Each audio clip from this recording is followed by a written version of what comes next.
प्रिय छात्रों, आज हम हिंदी कक्षा 10 है पाठ 5 नागार्जुन कवि हैं। कवि की दो छोटी-छोटी कविताएं हैं। एक है यह दंतुरित मुस्कान और इसके बाद दूसरी कविता है फसल। इन दोनों कविताओं को बाद में पढ़ेंगे, उससे पहले हम पढ़ते हैं कवि का परिचय। इसको लिखने वाले तुम्हारी यह दंतुरित मुस्कान और जो फसल कविता है छोटी सी, उन दोनों कविताओं को लिखने वाले कवि हैं नागार्जुन। और नागार्जुन के जीवन परिचय के बारे में जरा देखते हैं। हमारी कविता के कवि का नाम है नागार्जुन। नागार्जुन का जन्म बिहार के दरभंगा जिले के सतलखा गांव में सन 1911 में हुआ। नागार्जुन का जन्म बिहार राज्य है, उस बिहार राज्य के दरभंगा जिले के सतलखा गांव में 1911 अर्थात 1911 में उनका जन्म हुआ। उनका मूल नाम वैद्यनाथ मिश्र था। इसका मूल नाम क्या था नागार्जुन का? वैद्यनाथ मिश्र। आरंभिक शिक्षा संस्कृत पाठशाला में हुई, फिर अध्ययन के लिए वे बनारस और कलकत्ता गए। 1936 में वे श्रीलंका गए, वहीं बौद्ध धर्म में दीक्षित हुए।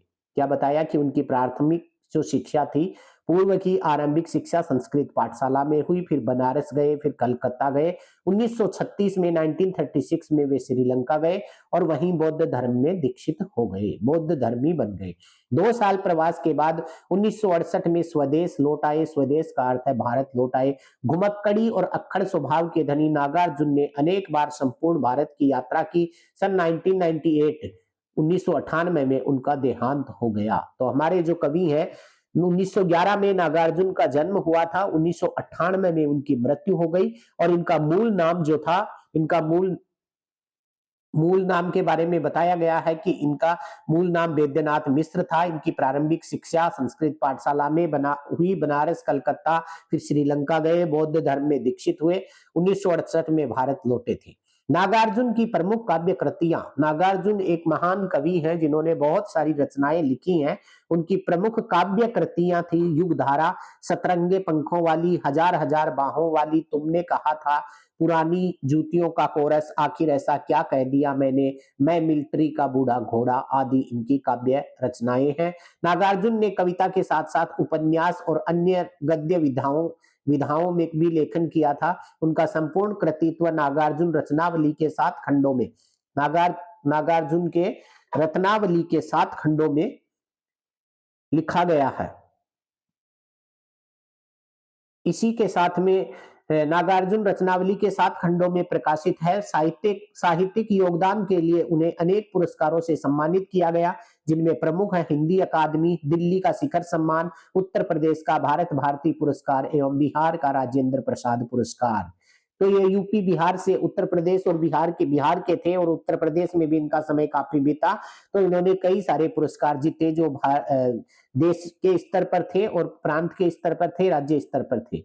इनके प्रमुख पुरस्कारों में थे हिंदी अकादमी, दिल्ली का शिखर सम्मान, उत्तर प्रदेश का भारत भारती, बिहार का राजेंद्र प्रसाद पुरस्कार। मैथिली भाषा में कविता के लिए उन्हें साहित्य अकादमी पुरस्कार प्रदान किया गया। राजनीतिक सक्रियता के कारण उन्हें अनेक बार जेल जाना पड़ा। हिंदी और मैथिली के समान रूप से लेखन करने वाले नागार्जुन ने बांग्ला और संस्कृत में भी कविताएं लिखी। मातृभाषा मैथिली में वे यात्री नाम से प्रतिष्ठित थे। नागार्जुन जो थे, उनकी मातृभाषा मैथिली थी और मैथिली होने के कारण यात्री नाम से उन्हें प्रतिष्ठा प्राप्त हुई, प्रसिद्धि नाम दिया गया। और इन्होंने संस्कृत बांग्ला में भी रचनाएं लिखी थी। और राजनीतिक सक्रियता अर्थात उस समय इनका जन्म हुआ था जब हमारा देश आजाद नहीं हुआ था, बताया 1911 में इनका जन्म हुआ। तो राजनीतिक सक्रियता में भी कई बार जेल गए थे। लोक जीवन से गहरा सरोकार रखने वाले नागार्जुन भ्रष्टाचार, राजनीतिक स्वार्थ और समाज की पतनशील स्थितियों के प्रति अपने साहित्य में विशेष सजग रहे। वे व्यंग्य में माहिर थे, व्यंग्य करना, कटाक्ष करने में माहिर थे, इसलिए उन्हें आधुनिक कबीर भी कहा जाता है। छायावादोत्तर दौर के वे ऐसे अकेले कवि जिनकी कविता गांव की चौपालों और साहित्यिक दुनिया में समान रूप से लोकप्रिय रही। वे वास्तविक अर्थों में जन कवि हैं। सामयिक बोध से गहराई से जुड़े नागार्जुन की आंदोलन धर्मी कविताओं का व्यापक लोकप्रियता मिली। नागार्जुन ने छंदों में काव्य रचना की और मुक्त रचना में भी उन्होंने रचना की थी। इस तरह से हमने पढ़ा कवि नागार्जुन के बारे में। नागार्जुन का जन्म बिहार में हुआ था और इनका जन्म 1911 में हुआ, मृत्यु इनकी 1998 में हुई थी। इन्होंने अपनी शिक्षा संस्कृत पाठशाला में, उसके बाद बनारस, उसके बाद कलकत्ता, 1936 में वे श्रीलंका गए, 1938 में भारत लौटे।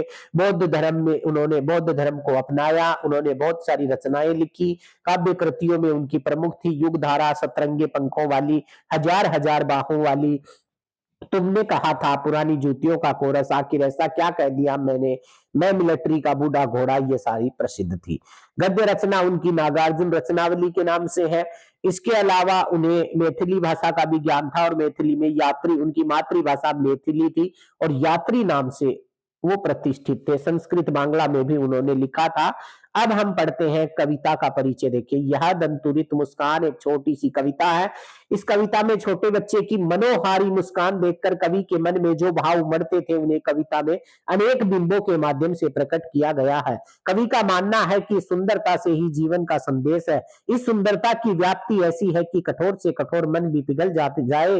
इस दंतुरित मुस्कान की मोहकता तब और बढ़ जाती है जब उसके साथ नजरों का बांकपन जुड़ जाता है।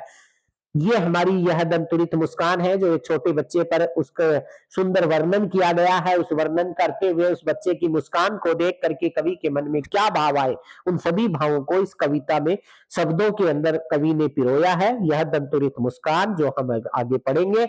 उसके बाद हमारी एक फसल कविता, छोटी सी, जैसा नाम से प्रतीत हो रहा है, फसल अर्थात की फसल पर आधारित एक कविता होगी।